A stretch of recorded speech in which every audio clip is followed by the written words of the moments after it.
We had a motto in my house, we still have it to this day, which was worship through it.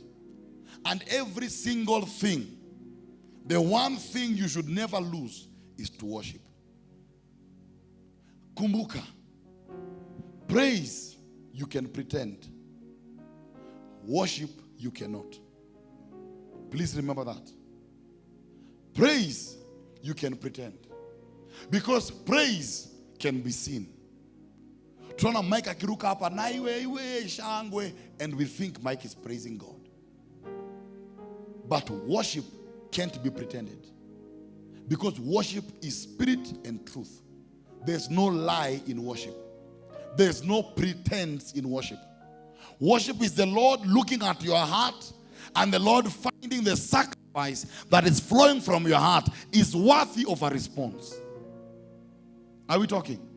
Worship, the Lord feels that that which you are releasing to him is worthy of a response. That's what I'm saying. Worshipers gain. Because every time I'm in worship, every time you're in worship, and your worship is genuine, you'll always gain something. You can never get the heart of God and come back empty. You can never touch the heart of God and come back empty. That is impossible. Somehow the Lord will give it to you. Somehow the Lord will do something for you. Worshippers always gain.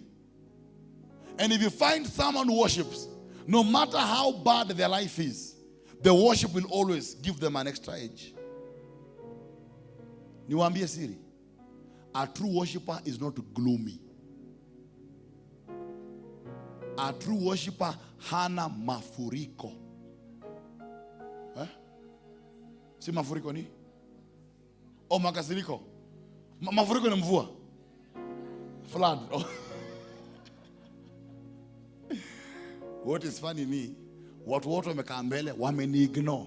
Wameniacha, I've embarrassed myself with the world. Wameni-ignore. Na wamekaa tu mbele hapa tu, hapa tu mbele, hapa tu. Yes.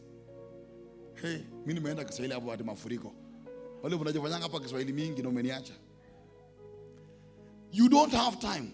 Because every time you go to God and you bring your heart, remember you never take your heart to God in worship when it's whole.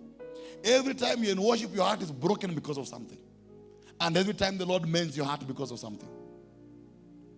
Are we together? Worship is what sustains you when there's no one else there.